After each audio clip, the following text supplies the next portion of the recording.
Welcome to Motherhood in ADHD. I'm your friend, Patricia Sun.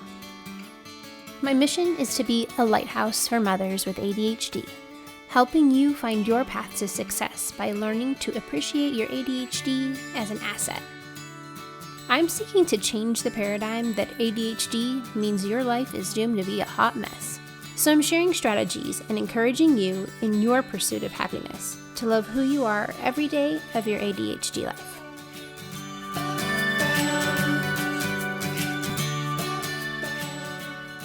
Hey there, Successful Mama. It's your friend Patricia, and today is book review day.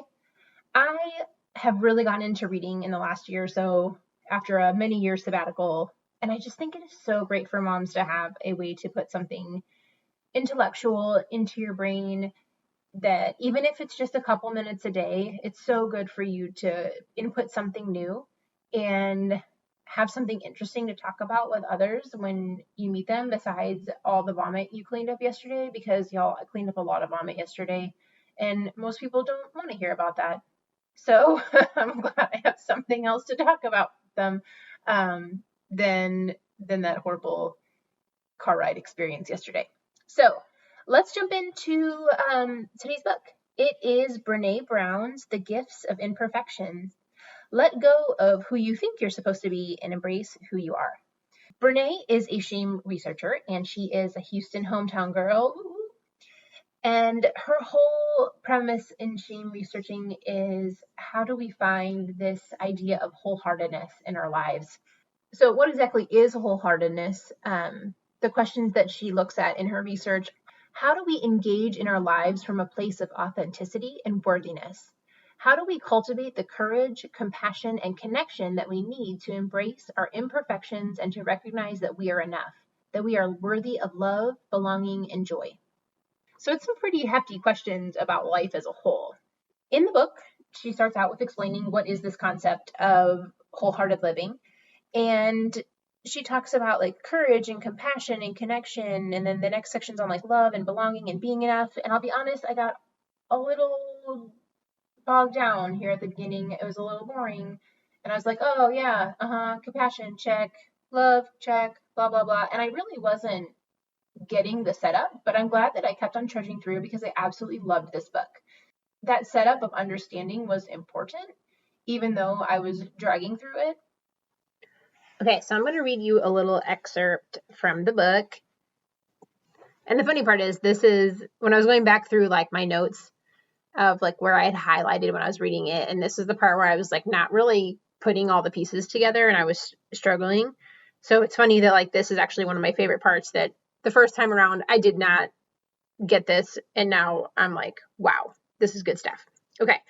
So I am in the chapter that's called Courage, Compassion, and Connection, The Gifts of Imperfection. Here's what Brene says. The greatest gift of having done this work, parentheses, the research and the personal work, parentheses, is that I can recognize shame when it's happening. First, I know my physical symptoms of shame: the dry mouth, time slowing down, tunnel vision, hot face, racing heart. I know that playing the painful slow motion reel over and over in my head is a warning sign. I also know that the very best thing to do when this is happening feels totally counterintuitive. Practice courage and reach out. We have to own our story and share it with someone who has earned the right to hear it, someone whom we can count on to respond with compassion. We need courage, compassion, and connection ASAP. Shame hates it when we reach out and tell our story. It hates having words wrapped around it. It can't survive being shared. Shame loves secrecy. The most dangerous thing to do after a shaming experience is to hide or bury our story. When we bury our story, the shame metastasizes. I remember saying out loud, I need to talk to someone right now. Be brave, Brene. But here's the tricky part about compassion and connecting. We can't just call anyone. It's not that simple. I have a lot of good friends, but there are only a handful of people whom I can count on to practice compassion when I'm in the dark shame place. Okay, so after I got past the part where I was struggling to get through like the introduction of the concepts, which was totally needed, but I didn't get it obviously because I hadn't gotten far enough through the book to realize why that was important. She talks about the 10 guideposts for a wholehearted life. And each section is, the title is what you need to cultivate in order to have a more wholehearted life. But then the subtitle is what you have to let go of in order to fully embrace that concept. So just as an example, guidepost number 1 is cultivating authenticity, letting go of what people think. And this really just hit me in the gut because it made me think back to those uncomfortable moments like in middle school where you were chasing other people's approval. And why do we do that? And what can we do differently now? And how do we not pass that along to our kids, that insecurity? I mean, it really just made me think about how I need to be more aware of things in order to make the best decisions, and wanting to set my kids up to not have that concern, to not have that negative emotion towards themselves that I think really is cultivated at a young age. And this book really made me think, wow, it was such a gut check to realize that I'm not as mature as I thought I was. I'm not as aware of who I am and understanding what I'm struggling with. I really thought like, oh, I read the, chapter on perfection. I'm like, I got this. I've been working on, trying not to be so perfectionistic. And then I read the chapter and I was like, oh, I have so far to go. So it really just hit home. And I would say this would be a really great, even like a book club book for a group of friends, because you could take a guidepost, even like work on it for like a month and spend that time of like, okay, y'all, together we are going to tackle in the month of, say, like March, how are we going to be more authentic in our lives? How do we let go of what other people think? And just having that support system, I think would be so amazing. Obviously, I'm reading this by myself, but I loved this book so much that it's probably going to be one of the few books that I purchase and like mark up really hard, because usually I'll just get it from the library, take my notes from it and then return it. But this one, I really felt like it was like life goals. I want to be a more wholehearted liver of life and enjoy the time that I'm here on this earth and pass that joy along to my kids, who can then pass that along to their kids. And I want this joyful and gratitude filled life to be passed on generation to generation.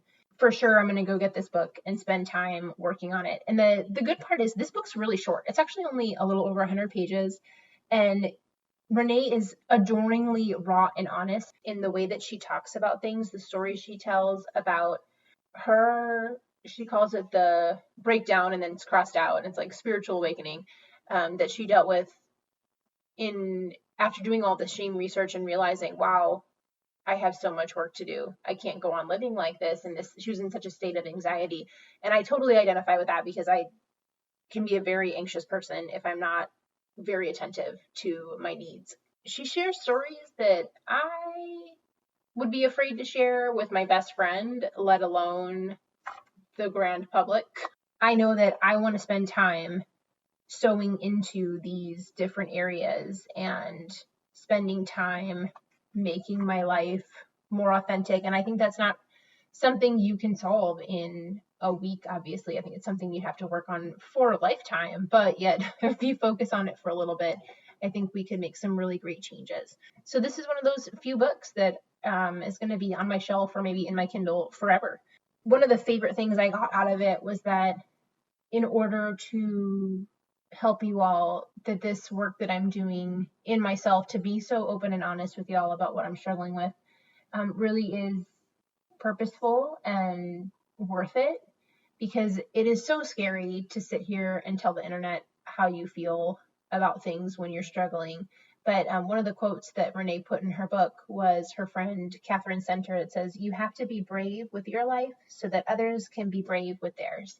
I just hope that sharing all this with you all is encouraging and you feel that you're not alone, and that as hard as it is to be the 1 in 10 with this brain that works differently, we can do it. We can make it, and we can encourage each other, and we can find beauty here, even in the chaos of how our brains are functioning.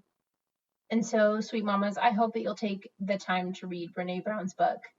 that you can make some changes in your life to, trudge through those shameful times and find people that you can share them with and that you can grow with, and that you can make those changes in your life to be more authentic, to be more calm and enjoying rest and all the things that Brene's talking about in her book. Please, please, please grab this book, and I will put this link in my show notes so that you can go grab yourself a copy, because I think it's one that you're really going to want to mark up and put into action in your life. All right, sweet mamas, I'll talk to you soon.